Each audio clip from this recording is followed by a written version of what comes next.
Tidak mungkin Partai Keadilan Sejahtera menyabotase saya.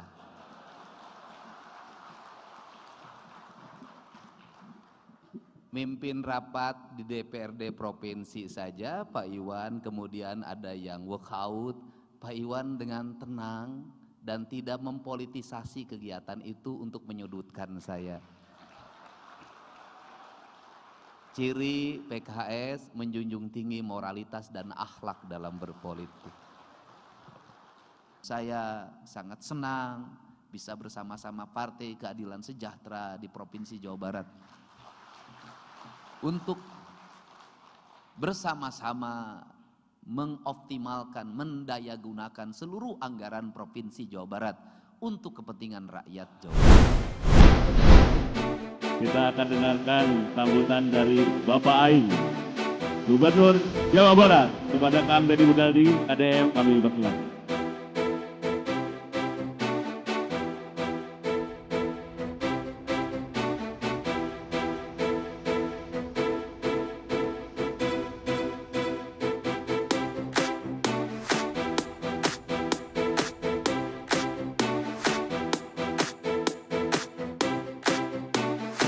Assalamualaikum warahmatullahi wabarakatuh. Sampurasun.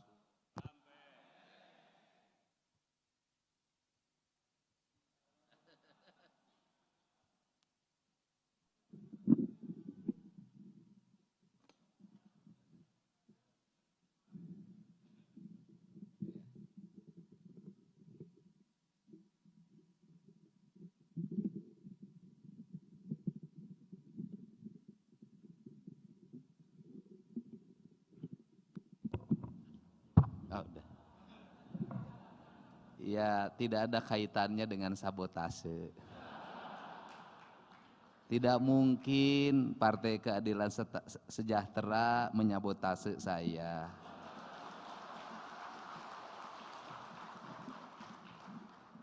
Mimpin rapat di DPRD provinsi saja Pak Iwan, kemudian ada yang walkout. Pak Iwan dengan tenang dan tidak mempolitisasi kegiatan itu untuk menyudutkan saya. Ciri PKS menjunjung tinggi moralitas dan akhlak dalam berpolitik. Tepuk tangannya juga boleh diperkeras.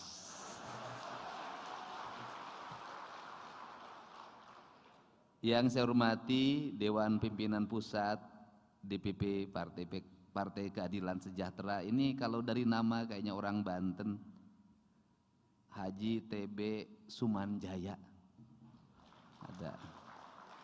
TB itu salah satu gelar dari bangsawan Banten pada masanya.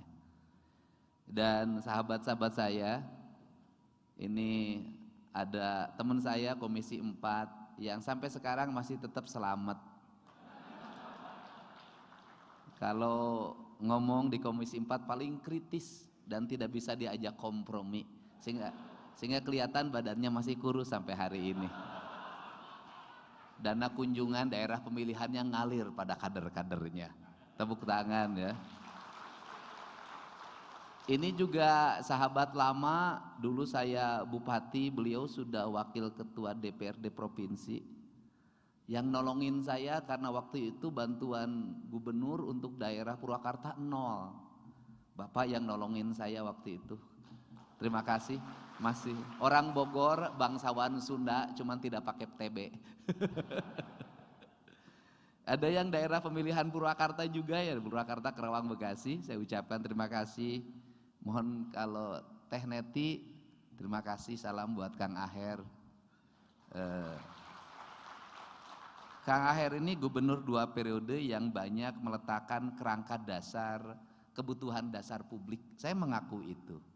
Banyak bangun SMA, banyak bangun SMK, banyak bangun rumah sakit. Kemudian saya ketika jadi bupati, saya ingat betul ada acara di Bojong, pembinaan keluarga berencana. Ibu itu paling aktif di Posyandu. Cuman hari ini mohon maaf PKK-nya tidak ada, Bu. Mudah-mudahan aja di PKS dapat gitu loh.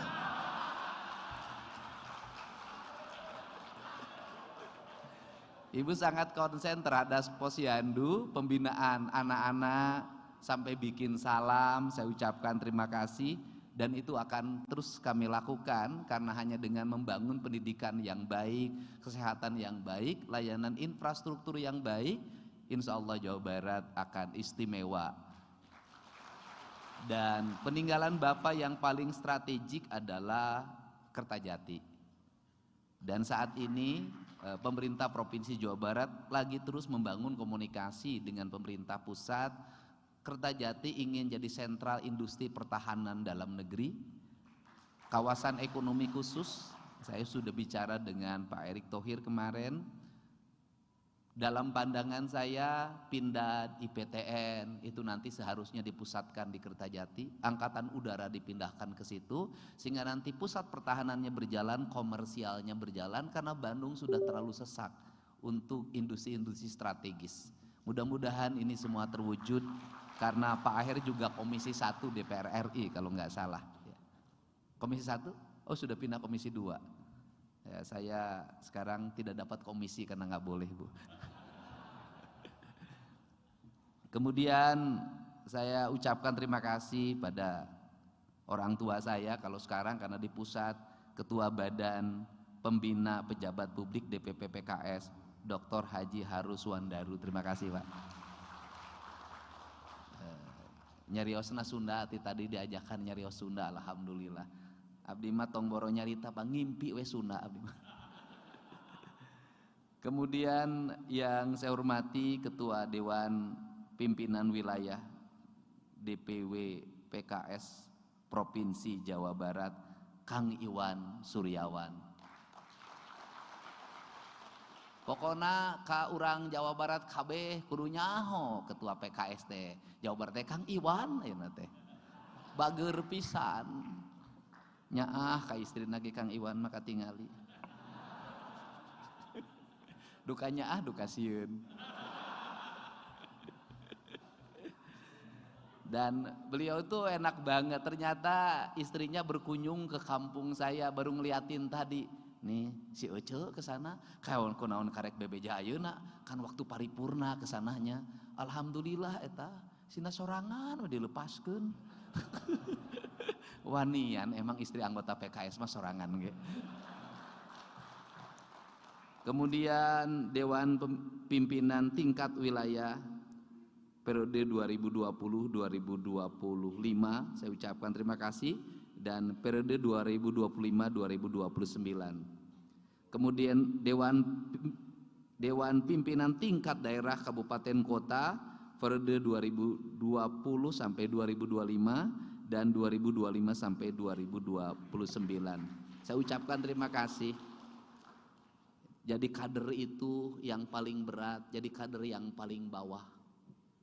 Sina ngurus saksi, sina melakukan penggalangan. Itu betul Pak. Aika bagian DPR RI ente wae. Tapi PKS mah senantiasa konsisten pada partai yang berorientasi pada keadilan dan kesejahteraan. Bagi kader PKS, siapapun yang menjabat itu tidak penting. Yang penting bisa amanah terhadap apa yang menjadi keyakinan dan perjuangannya. Saya ucapkan terima kasih pada kawan-kawan, sahabat-sahabat, ada yang dari Partai Gerindra, saya ucapkan terima kasih. Partai Kebangkitan Bangsa, Akang Nuhun, Partai Demokrat, kemudian Partai PDI Perjuangan, saya ucapkan terima kasih. Bapak mewakili Partai Golkar atau pura-pura mewakili, saya tidak tahu. Ya kita anggap aja mewakili Partai Golkar Provinsi Jawa Barat lah.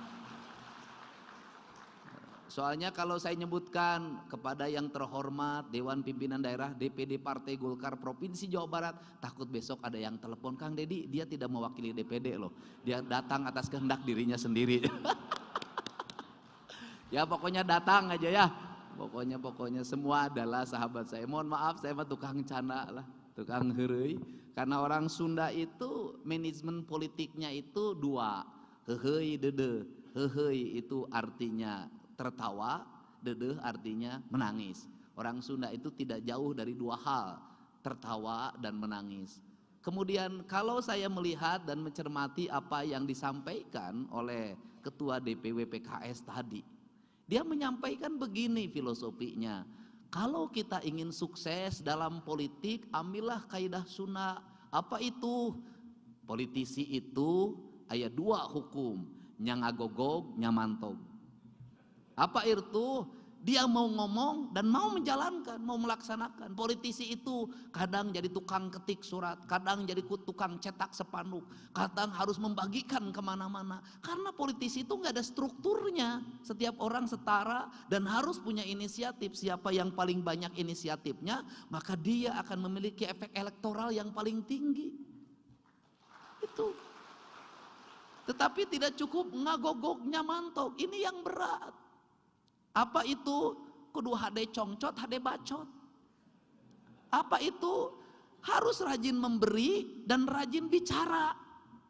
Bagi kader, kalau rajin bicara saya bisa Pak, terlatih, pelebah merek Pak.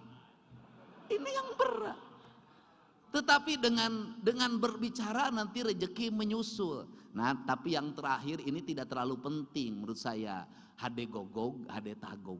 Apa artinya? Bagus bicaranya, bagus penampilannya. Ini yang disebut dengan pencitraan atau branding.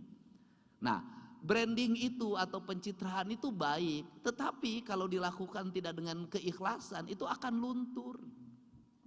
Dia akan sampai pada titik jenuh dan titik lelah. Sehingga kalau berpolitik mencari brand, mencari citra, dia akan habis. Kenapa? Karena ada titik jenuhnya, ada rasa malesnya, kadang ada muka kita yang kecewa. Jadi politik yang terbaik dalam pandangan saya adalah mengikuti kata hati dan menjalankan mata hati. Kalau mengikuti kata hati dan menjalankan mata hati, maka kita akan senantiasa mampu mendengar, mesti suara itu tidak pernah diucapkan. Mampu melihat, mesti pandangan mata kita terhambat oleh tembok. Kenapa? Karena saya selalu meyakini betul bahwa hidup itu ada siklusnya. Ada siklus alam yang mengatur manusia. Menjadi kehendaknya Allah, dia digerakkan mau kemana dan akan kemana. Kadang ucapan kita di forum menimbulkan polemik dan keributan yang luar biasa. Tetap di balik itu ada hikmah yang besar dalam setiap ucapan dan perbuatan. Nah, saya sih melihat dari sisi brand publik ada kejenuhan yang luar biasa yang dialami oleh masyarakat kita. Terhadap apa? Terhadap slogan dan formalisme politik. Slogan dan formalisme politik itu seringkali terbalik dengan perilaku politik. Dan berbanding terbalik dengan kenyataan politik kehidupan masyarakat kita. Sehingga dalam posisi seperti ini, kita yang pernah mengikuti kuliah akademik, kita yang berada pada elit-elit partai, apa yang harus kita lakukan? Jangan membiarkan kepercayaan itu hilang. Karena apa? Kalau kepercayaan itu hilang, nanti mereka akan mempercayai pada orang yang bisa jadi orang itu lebih buruk dari kita. Untuk itu maka tidak ada jalan lain bagi kita kecuali secara bersama-sama, dan ini selalu menjadi spiritnya Partai Keadilan Sejahtera, yaitu kalau ingin mewujudkan keadilan dan ingin mewujudkan kesejahteraan, tidak ada jalan lain bagi kita kecuali dengan cara membangun transparansi dan akuntabilitas. Transparansi apa? Menceritakan apa yang menjadi isi kandungan pekerjaan kita secara terbuka pada masyarakat. Maka di dunia media sosial ini sesungguhnya garis-garis politik kita ini sudah mulai kalah oleh masyarakat secara langsung. Omongan-omongan orang yang punya mimbar dan punya podium udah kalah dengan speak up publik yang spontan. Dulu media itu hanya dikuasai oleh orang yang punya media. Hari ini semua orang punya media. Orang di kampung hari ini bisa langsung speak up di TikTok. Pak Dede, ya jalan ke Tasik butut Pak Dede. Ya budak liwat Kabalungan. Eueuh jembatanana Pak Dedi, Pak Dedi ieu di Sukabumi ieu jembatan gantung coplok Pak Dedi. Ya Pak Dedi ka sakola teh jauh lempang Pak Dedi. Speak up ini bisa mengalahkan pidato resmi yang menyatakan berdasarkan data statistik yang kita miliki pendidikan sudah sukses. Berdasarkan data statistik yang kita miliki bahwa pembangunan infrastruktur sudah merata.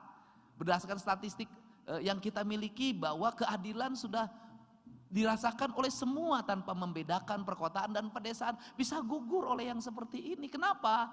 Realitas sosial ini bisa muncul dalam setiap detik dan setiap menit.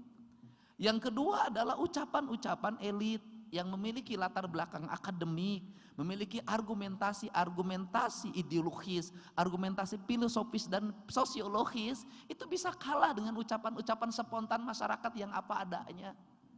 Dan ini mempengaruhi gejolak berpikir publik dan menggiring dalam sebuah ritme dalam setiap waktu. Maka lahirlah yang disebut dengan algoritma.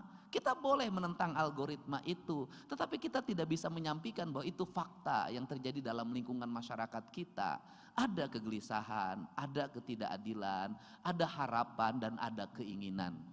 Untuk itu saya berucap terima kasih pada forum ini, pada jajaran DPP PKS dan DPW PKS Provinsi Jawa Barat, yang selama ini kawan-kawan di lingkungan DPRD Provinsi Jawa Barat fraksi PKS selalu memberikan otokritik secara halus dan terarah pada sebuah kebijakan strategis. Dan selalu mengingatkan saya pada apa yang harus menjadi arah kebijakan pembangunan. Dan yakinlah bahwa kepemimpinan yang saya miliki tidak punya vested interest jangka pendek. Saya tidak punya. Saya tidak punya kepemimpinan golongan.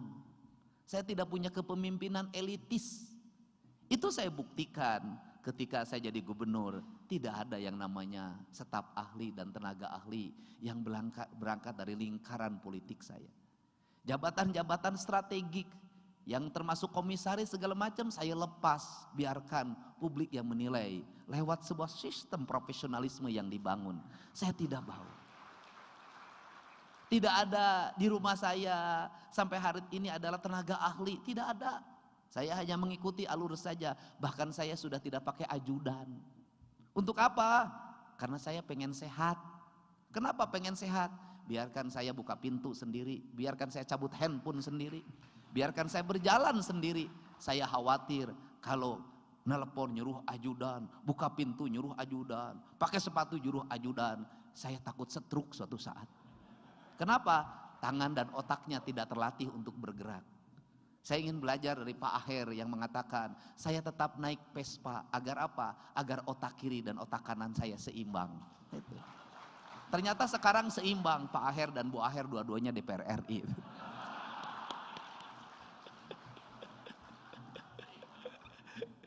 Nah, ini yang dimaksud sebenarnya. Sehingga kalau tadi Pak Ketua menyampaikan pada saya di WA sangat cepat, ya memang handphone saya hidup Pak. Itu tiap hari, nih saya dapat lapor nih baru nih, ini laporan dari pengacara Kang Gub, alhamdulillah korban malpraktek di Kabupaten Sukabumi sudah mendapat kompensasi 450 juta. Saya punya 200 pengacara Pak, yang khusus mengadvokasi orang-orang miskin ketika bermasalah.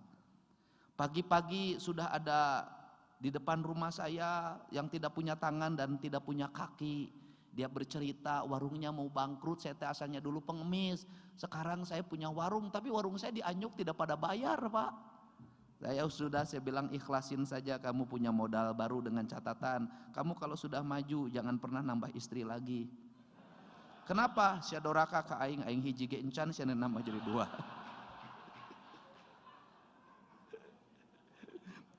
Saya itu memang handphone saya hidup. Ada juga yang WA, ini ada Kang Dedi I love you. Mung angges kolot sih aing.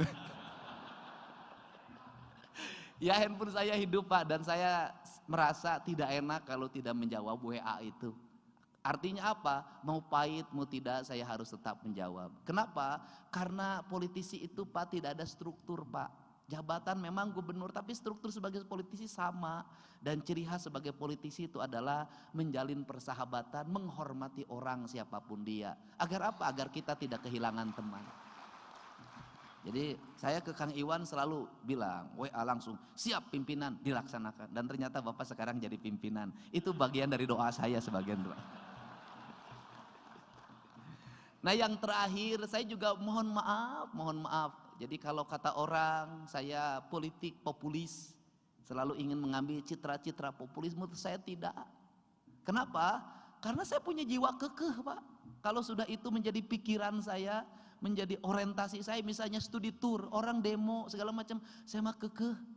Ini tidak boleh dilaksanakan. Kenapa? Kasihan banyak orang yang pinjam ke sana ke sini, saya sudah tahu. Saya kasihan juga rakyat-rakyat di kampung, kasihan juga orang berpenghasilan rendah, dan kasihan juga studi tour itu judulnya studi tour tapi isinya piknik. Dan kemudian kasihan juga guru selalu menjadi tudingan yang negatif bagi masyarakat. Saya kekeh itu, Pak. Dan alhamdulillah yang kemarin saya sudah bertemu memberikan penjelasan, akhirnya tadinya katanya demonya mau besok, demonya juga sudah dibatalkan. Itu kekeh. Saya kekeh juga bahwa orang-orang harus sekolah. Daripada nanti ribut di media sosial, karena urusan sekolah itu dua mata pedang. Kenapa? Kalau kemarin saya tidak membuka ruang yang boleh 50 orang, tetap saja gubernur akan menjadi sasaran kemarahan. Kenapa? Karena 47.000 orang tidak terima sekolah. Dan itu kepala desa itu sudah bawa pasukan datang ke sekolah, nyamuk ke kepala sekolah, saya bangun tempat ini tanahnya dari saya, kenapa di kampung saya tidak diterima? Aing mau urusan, kudu katerima kabeh. Pasti begitu, Pak. Dan itu nanti akan ada video yang menggambarkan bagaimana orang berjalan dari rumah seperti kasus di Bogor 2 tahun yang lalu diukur. Itu kan zonasinya katanya saya kurang 30 meter, ternyata lebih, ini cukup, ribut, Pak. Nah akhirnya saya milih yang mungkin pilihan itu adalah pilihan buruk dari yang terburuk. Sudah tambah kelasnya. Kemudian apa solusinya? Panas, tambah AC. Kemudian apa solusinya? Percepat pembangunan ruang kelas baru, percepat rekrutmen guru baru sehingga tahun depan mereka sudah kembali ke zona nyaman. Gak ada pilihan. Barak gak ada pilihan, Pak, karena kenakalannya sudah dibunuh. Gak ada pilihan. Penyakitnya, Ibu Neti, penyakitnya anak-anak itu spilis, HIV. Gak ada pilihan bagi saya kecuali merubah dengan cepat. Rubah mindset. Setelah itu, ini bahan kajian teman-teman. Apa? Setelah mereka pulih dan kemudian mereka menjadi anak-anak yang siap hidup dengan baik di lingkungan masyarakat. Orang tuanya ada yang tidak datang menjemput. Ada yang anaknya depresi, gak mau pulang ke rumah karena berhadapan dengan orang tua yang tidak nyaman, bertengkar dalam setiap hari. Akhirnya saya memutuskan, udah tinggal di provinsi, nanti ada unit-unit layanan, Anda kembali tempat di sini, bersekolah saja di Bandung, gak usah pulang ke rumah. Sampai ada yang ngancam bunuh diri saya, kalau pulang ke rumah saya mau bunuh diri, Pak Deddy. Ini rakyat kita. Dan ternyata relung itu sangat kuat, luar biasa. Dan itu hanya bisa dijalani dengan apa? Dengan kita rajin bermedia sosial, baca itu tiap hari, apa isi komen, apa yang terjadi, peristiwa apa yang terjadi, sehingga saya lebih dulu cepat tahu dibanding dengan kepala dinas. Dan kemudian teman-teman di daerah boleh WA pada saya, Anda sampaikan apa problemnya, dan ini harus dilakukan. Dan ini akut problem ini, 54 juta penduduk di dalam sebuah wilayah yang hari ini orang tidak punya tanah untuk bangun rumah, dempet-dempet sempit-sempit, termasuk Ibu Neti, hari ini apa yang terjadi pada anak-anak kita? Di rumah saya, Pak, nauzubillah, hampir tiap hari orang mengadu minta dilindungi anak-anak di bawah usia 7 tahun, 6 tahun mengalami pelecehan seksual. Saya harus gerak cepat koordinasi dengan Polda, dengan Polres, tangkap. Dan itu mohon maaf menodai agama kita. Sudah puluhan yang dilakukan oleh oknum guru ngaji atau pimpinan pondok. Dan itu banyak di tempat saya, catatannya sangat banyak. Nah, ini harus segera, berarti ada problem sosial yang akut, yang harus diselesaikan. Kenapa? Apa sih ini penyebabnya? Rata-rata yang mengalami itu adalah ibunya yang pergi menjadi tenaga kerja luar negeri. Anaknya dititipin di kakeknya, dikerjain oleh kakeknya, dititipin di pamannya, oleh pamannya. Kemudian bentuk rumah, Pak, bentuk rumah yang tanpa kamar lagi, mereka tidur di situ bareng, itu juga menimbulkan problem. Sehingga saya ngomong tentang keluarga berencana, tentang rehab rumah segala macam. Ini problem, anak-anak tergeletak di situ, kakeknya tidur di sini, ini problem. Yang ngadu itu udah ribuan yang korbannya. Apalagi yang tidak ngadu, banyak sekali.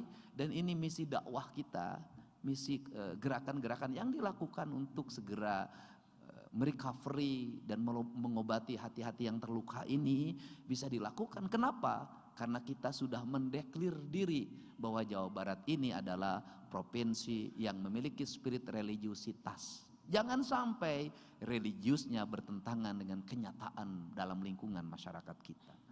Semoga kerangka berpikir ini menjadi kerangka pijak kita. Dan saya sangat senang bisa bersama-sama Partai Keadilan Sejahtera di Provinsi Jawa Barat untuk bersama-sama mengoptimalkan, mendayagunakan seluruh anggaran Provinsi Jawa Barat untuk kepentingan rakyat Jawa Barat. Dan saya mengucapkan terima kasih atas dukungan jajaran pimpinan PKS. Kita bisa melakukan realokasi anggaran dengan anggaran yang sangat luar biasa. Anggaran ruang kelas yang 0 kemudian berubah mendekati angka 1 triliun. Jalan dari 400-an menjadi 2,6 triliun. Listrik dari hanya 10-20-an berubah menjadi 400-an. PJU yang dulu saya tahu pasang PJU itu 1,5 nggak ada lagi, terus sebulan hilang akinya paeh. Nah, ini hari ini sudah mencapai angka hampir 600 miliar dan saya targetkan dalam 2 tahun ke depan seluruh di Jawa Barat sampai pada tingkat kabupaten kota itu semuanya sudah ber-PJU dan jalannya sudah tertata dengan baik. Saya mentargetkan irigasi ini Pak Slamet, kita nggak bisa ketahanan pangan kalau irigasinya tidak diperhatikan. Dan kita hampir di Jawa Barat ini hampir 5 tahun tidak pernah mendapat alokasi dari provinsi untuk bangun irigasi. Mengandalkan anggaran pusat, hari ini sudah menyentuh angka hampir 400 miliar. Daerah Bekasi, kota Bekasi yang basisnya PKS sudah mulai ditata sungainya, sudah mulai bersih. Dan gitu, dan ya sudahlah, dan saya ingin pembangunan melahirkan rasa adil. Dan yang terakhir, kita tidak mungkin semua daerah jadi industri Pak, nanti stres semua kalau daerah jadi industri. Tidak mungkin semua daerah jadi kawasan perdagangan, perumahan, pemukiman, tidak mungkin. Harus tetap ada namanya Cianjur Selatan, Garut Selatan, kemudian Sukabumi, kemudian Pangandaran, semua harus ada. Ciamis semua harus ada. Maka saya sampaikan pimpinan dan semua yang hadir para anggota DPRD Provinsi, di 2026 ini kami ingin merumuskan yaitu keadilan fiskal. Daerah penghasil air, daerah penghasil oksigen, daerah yang terdiri dari hutan itu mendapat fiskal yang baik untuk pembangunan infrastruktur daerahnya. Sehingga lahir rasa adil. Lahir rasa adil. Dan mudah-mudahan seluruh rangkaian ini merupakan ibadah pada Allah Subhanahu wa taala. Dan saya bukanlah pemimpin yang sempurna, tetapi saya adalah pemimpin yang banyak salahnya dan saya terbuka pada siapapun untuk dikoreksi. Dan memang saya kebiasaan setiap hari ngevlog, kemudian berkomunikasi, berdiskusi dalam setiap waktu. Dan saya tidak lagi berkantor yang tetap, saya berkantornya berkeliling terus, menyelesaikan problem dalam setiap tempat. Jadi sudah jarang menikmati ruangan ya AC lagi, menikmati ruangan yang nyaman. Saya selalu berkeliling, saya ingin menyelesaikan dari satu masalah ke masalah lainnya dalam setiap waktu. Saya ingin satu hal saja, negara selalu hadir pada setiap derita rakyat yang dialaminya. Dan saya juga terbuka untuk diajak oleh para anggota fraksi PKS baik kabupaten kota maupun provinsi untuk hadir bersama-sama menyerap aspirasi masyarakat dan menyelesaikannya secara solutif. Kepemimpinan ini adalah kepemimpinan kolektif. Kalau saya secara pribadi dikenal lebih luas, masalahnya cuma satu, karena saya memang KDM Pak, Kang Duda Merana. Kemudian ningkat pada tahun berikutnya jadi gubernur, Kang Duda menyala. Mungkin tahun 2027 Kang Duda merajalela. Terima kasih. Wallahu muwaffiq ila aqwamit thoriq. Billahi taufik wal hidayah. Assalamualaikum warahmatullahi wabarakatuh. Waalaikumsalam warahmatullahi wabarakatuh. Selamat bekerja, selamat berjuang. Insya Allah masyarakat yang adil, makmur dan sejahtera akan terwujud di Provinsi Jawa Barat. Amin.